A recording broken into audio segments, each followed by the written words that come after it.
Thank you, Pastor Todd. So to start, I want to thank you all for allowing me to do this. It's an honor for me because I get to do this at the church that I've loved and I've been at since I was a kid with Austin and everybody else. And I would like to thank Austin for reading the verse too. Now, let me ask you a question. Has anyone ever stood in a long line only to get to the front after a long period of time and realize you're in the wrong line? Yeah? Okay. Well, an example of this was like when me and Austin went to Nakado's the other day, and we got in line it took forever, and we got to the waitress, and turns out the table we were going to, we had to take our shoes off. We didn't know we had to take our shoes off. So it was an honest mistake, and something that was easy to do because we assumed we were okay with being where we were.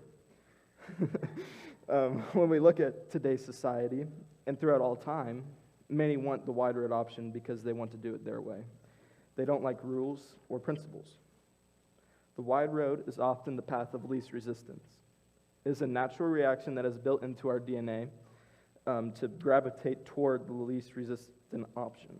It is this instinct that kept cavemen, guys that look like my dad, alive during the Stone Age. It is called self-preservation. The flip side of the coin is oftentimes the narrow road is more difficult, and people don't want to do things hard way. People don't like hard. Many folks do everything in their power to avoid hard. Usually leads to people being lazy and just going with the flow, which becomes very dangerous in our relationship with Christ.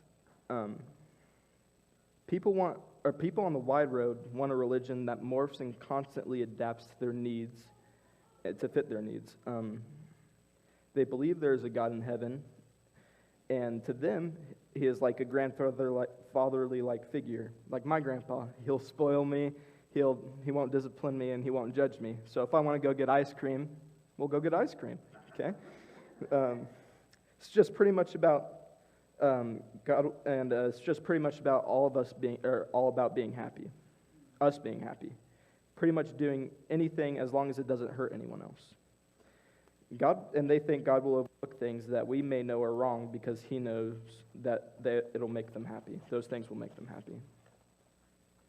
They believe we are all going to get to heaven if we are good people, go to church, and do good deeds. Karma, so to speak, will take care of them. A recent poll taken says 40% of Americans believe that you can make it to heaven without even knowing God. Being in the majority should not be our goal as Christians. We must have the courage to walk the narrow road when it's lonely and even when it's not the most popular. Our friends who we associate ourselves with has a tremendous effect on what road we are currently traveling. My dad tells our team often that you show me your circle of 4 to 5 friends, and with about pinpoint precision, he can just about predict our future, good or bad. You can take my group of friends, for example, me, Jack, and Austin. We've been friends since we were kids, and I think I've made some pretty good choices, in spite of the fact that my mom is a drug dealer and a serial plant killer.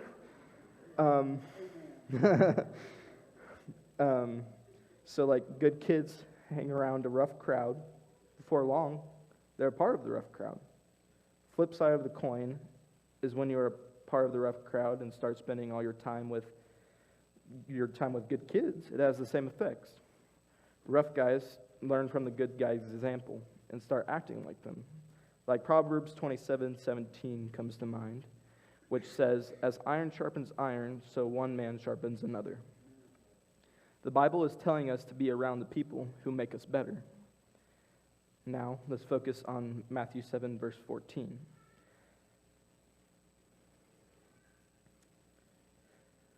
Narrow is the road, and small is the gate. This isn't saying it's hard to get into heaven. Jesus is saying, and these words are written in red, there is one gate. The gate is small, and is the only way in. Let me ask you another question. How many doors are in your house? Just think of a random number that are in your house.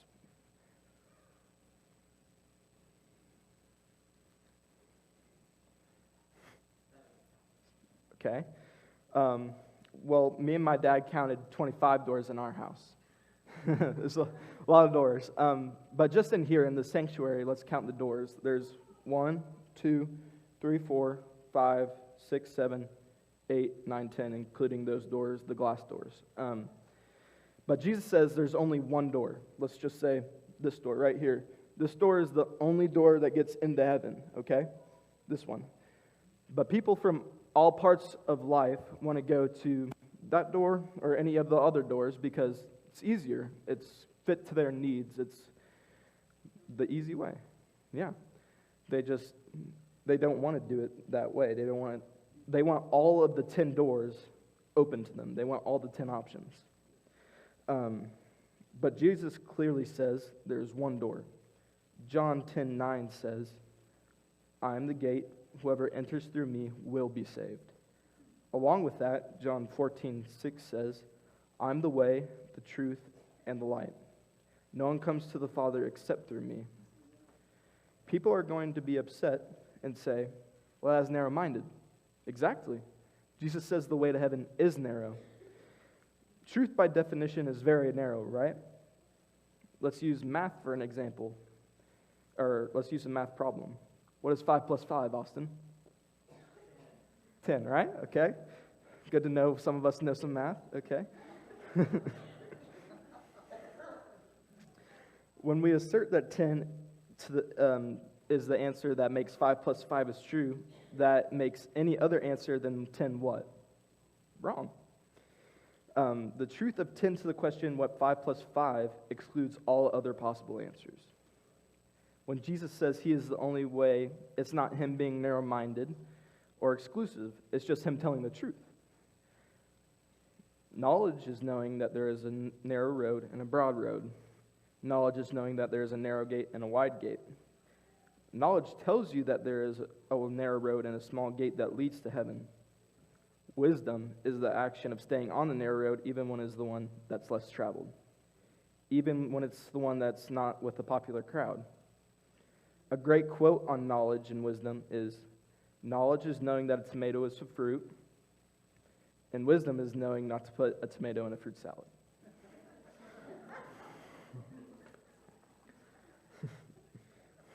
I don't like tomatoes. If you know me, I do not like tomatoes. So, now let's look at broad is the road that leads to destruction, and many enter. Many is an important word here. Some are on this road because they don't know any better. Some are on this road because they choose to be. Brother Todd mentioned last week in his sermon about harvest, the seeds must be planted for those on the wide road. We are the ones who do the planting. The harvest possibility is tremendous. We know that if you stay on the wide road, it will end in destruction. I encourage you to stay on the narrow road and bring others with you. I know it's hard, but life will be hard no matter what road we're on. It's just a different type of hard. There's a tremendous difference in hard without knowing God and a hard with knowing God. We know God will be with us on the narrow road, but the people who are disciplined will truly be successful. No matter if you're rich or poor, earthly wealth will not help you get into heaven. Do not worry about your earthly wealth. Do not be filled with greed or envy based on what others have. Focus on what God has provided you and your needs and thank Him for them. See how I said needs, not your wants. Like, I could want a boat, but I don't really need a boat. Stay on the narrow road, for it will lead you to a life with God in heaven. We are all on this road together. We have to remember at the end of the road, it says gate, singular. It's not gate. There isn't a gate for preachers, a gate for deacons, a gate for the titans of faith, a gate for new Christians, and a gate for newly converted death row inmates. The Bible says in Romans 3:23 through 24, for all have sinned and fall short of the glory of God, and all are justified freely by His grace through the redemption that came by Jesus Christ. We are all sinners in the same line, going through the same gate, made possible by the grace and sacrifice made by Jesus Christ. So to wrap it up, if we believe in Matthew 13 through 14. Number 1, we have to get ourselves on the narrow road. Number 2, we have to stay on the narrow road, and we have to bring others with us. We have to be fishers of men, which is a bit concerning for us, for some of us. Rumor has it from Earl that Brother Todd couldn't put fish in a boat with a stick of dynamite.